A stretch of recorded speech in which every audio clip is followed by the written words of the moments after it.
Dans un rapport déposé à l'auditorat militaire par un groupe des victimes du 1-23, l'on dénombre dans l'intervalle du 13 juin 2022 au 26 juillet 2023 un bilan de 1006 personnes tuées par les rebelles du 1-23. Au courant de la semaine passée, Goma et la République démocratique du Congo s'est arrêté pour un moment en commémoration de victimes de la guerre du 1-23. Si dans un intervalle de moins d'une année, on peut compter plus de 1000 personnes tuées, depuis que la guerre a commencé à l'est de la République démocratique du Congo, il y a lieu de compter des millions. Voilà pourquoi toutes les forces se sont mobilisées pour célébrer les Génocost en RDC. Aujourd'hui, nous allons recevoir Dr Dadi Saleh pour en parler, comprendre les enjeux autour de cette question. Bien sûr, mais vous en fait, c'est pas le mot, je vous ai dit. Je comprends quand vous dites justice transitionnelle. Ce sont des mots que les gens utilisent.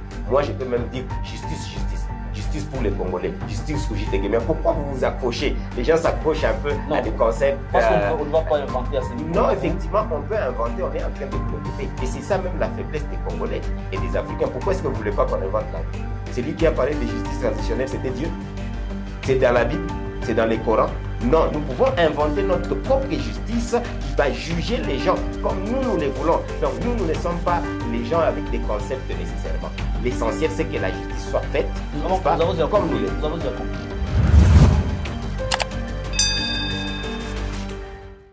Docteur Dadi Saleh, bonjour et bienvenue. Bonjour et merci pour l'invitation. Ça a commencé depuis très longtemps pour parler de victimes de massacres à l'Est.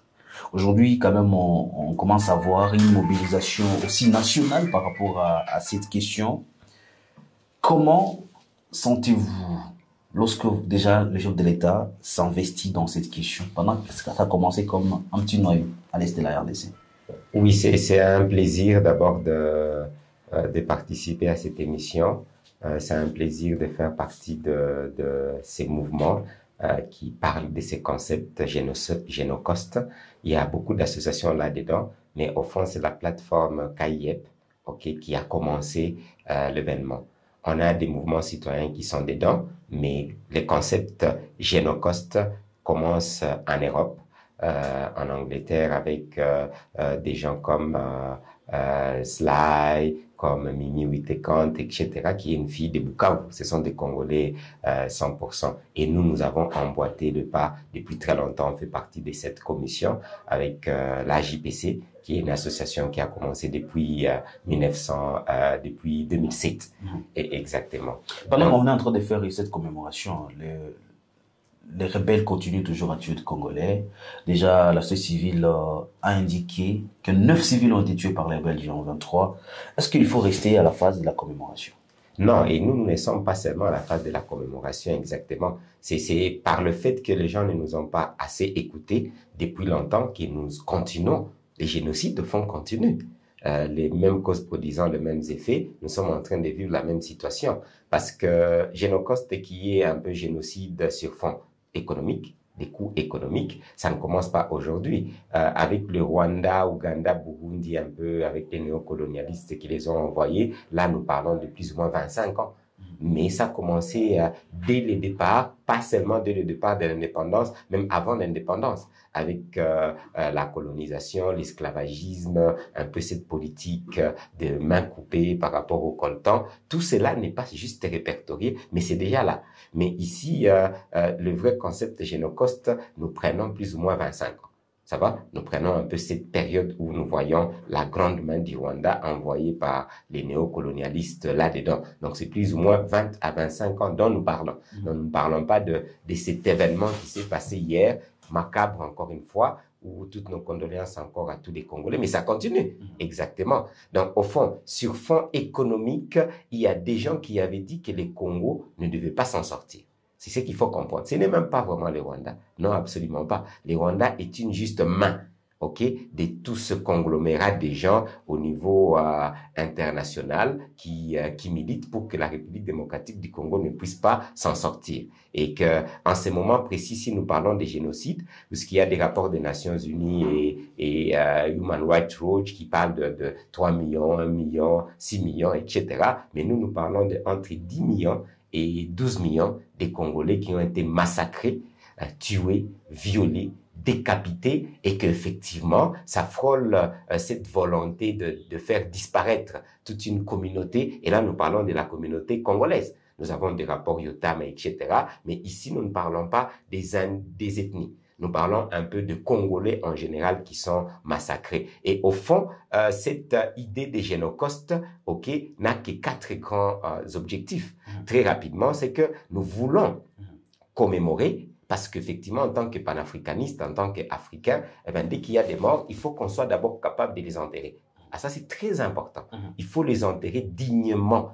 Il faut se rassurer qu'ils sont morts, ça va, et que ce sont des gens identifiés. Ça, je suis en train de les répéter. Et que nous vous avez su, à ce niveau-là, identifier ces millions de Congolais? Ne vous en faites pas, le travail continue. Il y a tellement de rapports de la société civile, de tous bords. C'est la raison pour laquelle nous voulons que le travail soit fait et proprement. Or, le travail, pour que ça soit fait proprement, il faut d'abord qu'on arrive à déclarer qu'il y a génocide. Et là, nous félicitons le président de la République qui commence. Ça fait très longtemps que nous cherchons ce mot. Mais comme il a dit lui-même, non, jusque-là, ce n'est qu'une parole du président. Nous attendons maintenant la loi, n'est-ce pas? L'arrêté, les décrets, des déclarations qu'il y a génocide en République démocratique du Congo et que nous retenons que c'est le 2 août que nous allons commencer à avoir cette commémoration. Qu'est-ce que ça comme Les statistiques sont en train d'être établies à ce niveau. Oui. Mais l'étape suivante, ne vous en faites pas. Vous avez, c'est loin d'être la grande question.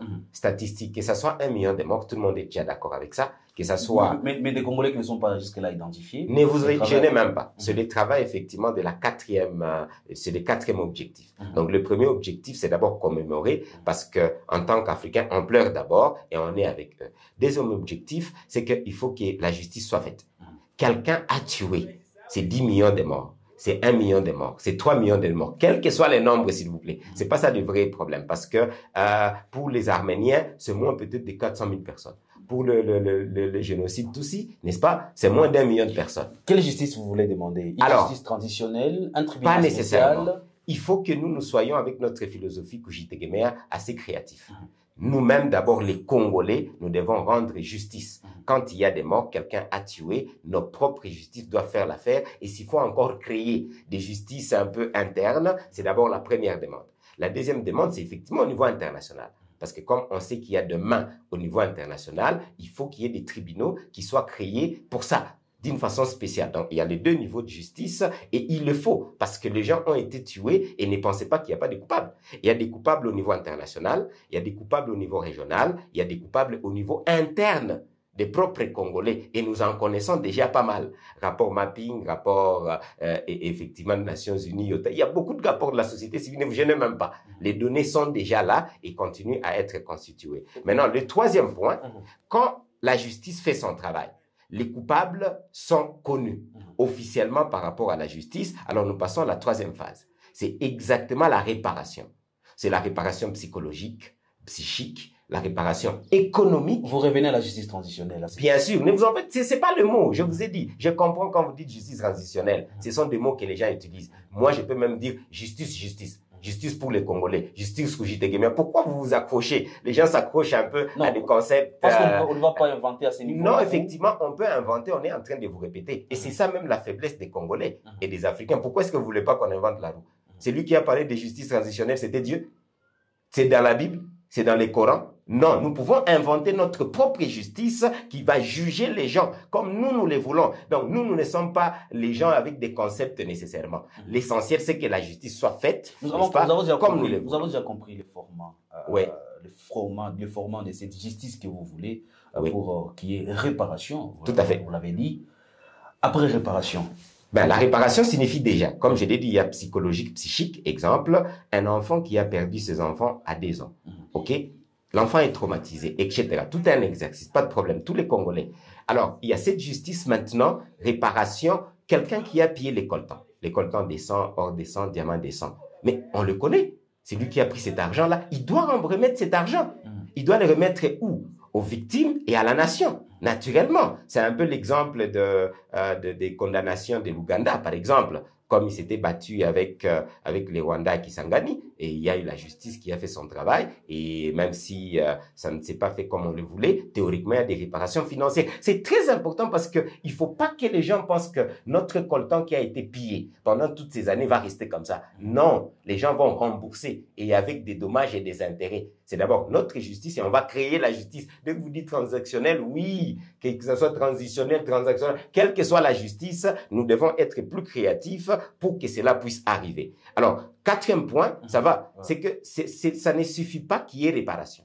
Il faut tout faire pour que ça n'arrive plus jamais.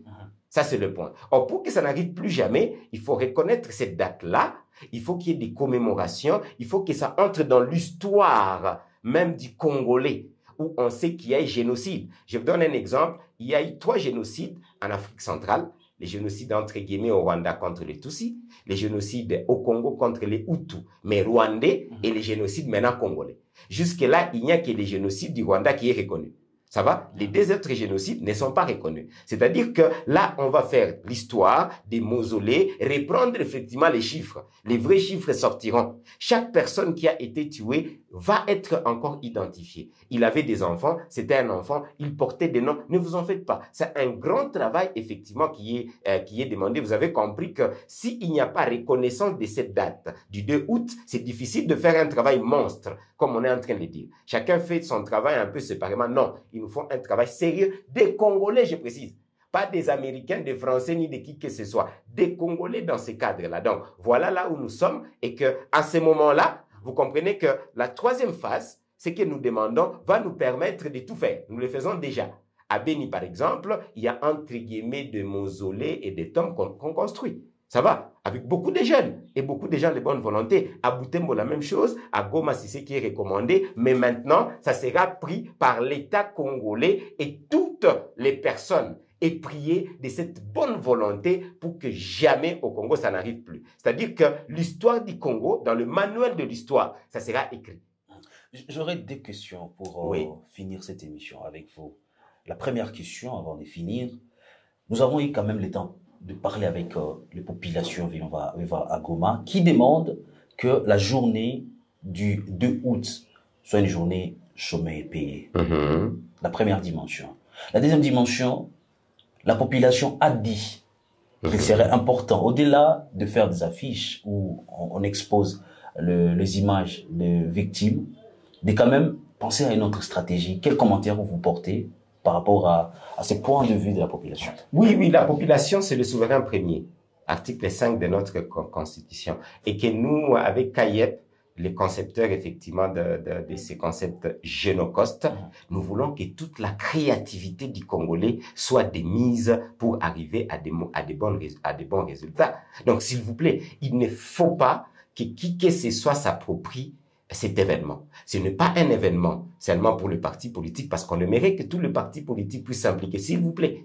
Donc, refaites vos récupérations politiques, il n'y a pas de problème. Il y a un moment, Fayoulou s'était vraiment impliqué avec les idées, mais c'était un succès formidable. Il y a un moment, Mukwege s'était impliqué. Et c'est formidable. Maintenant, là, le président de la République avec la première dame s'implique. Maintenant, là, c'est les mouvements citoyens. Maintenant, là, c'était les gouvernorats, la mairie de Goma. Nous sommes contents. On ne veut pas s'approprier ces concepts et les garder pour nous. Non, il faut que toute la République démocratique, c'est un peu comme Lumumba.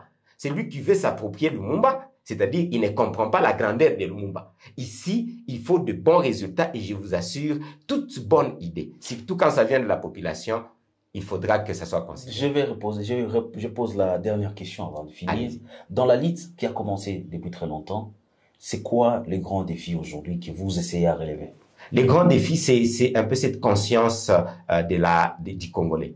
Cette conscience aussi au niveau régional et international. Donc le défi commence à être relevé. Si nous avons déjà un président de la République qui comprend ces concepts-là, qui en parle ouvertement et qui prend la date que nous avons proposée. Il en a fait un événement. Voilà. Donc nous sommes contents. Là, c'est un peu cette étape-là qui est dépassée. Donc nous demandons au président de la République maintenant d'officialiser que le Parlement, que nous puissions avoir cette date-là officiellement reconnue comme génocide en République démocratique du Congo. C'est-à-dire effectivement que nous allons écrire, ça c'est l'État congolais, vous avez compris, ce n'est pas CAIEP. c'est pas Dadi Saleh, c'est pas la JPC. Ça va. Là, ça sera au niveau international. Ceux qui vont reconnaître, il y aura aussi des effets, des retombées exactement. Donc, le défi est maintenant majeur pour l'instant. Après cette reconnaissance, maintenant, c'est que ça n'arrive plus jamais.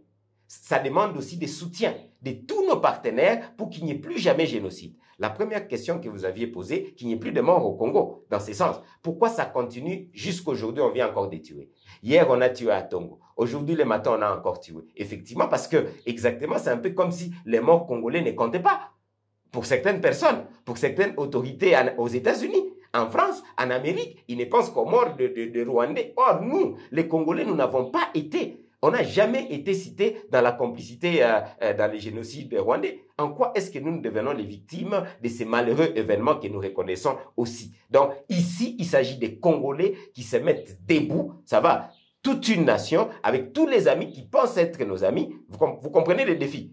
Que ça n'arrive plus jamais et tous les événements nécessaires vont être effectués. Vous savez, dès que la conscience collective, avec notre philosophie Kujitegeme, Atomi Lukela, Tuso Sangemo, Situji Kebela, vient de nous-mêmes, c'est la raison pour laquelle je vous ai dit, messieurs les journalistes, nous devons même créer la roue, même créer notre propre justice. Donc, moi, Dadi Saleh, je ne me limite pas aux concepts seulement qui viennent des Blancs ou bien qui viennent de certaines personnes. Chers jeunes, nous pouvons inventer nos concepts.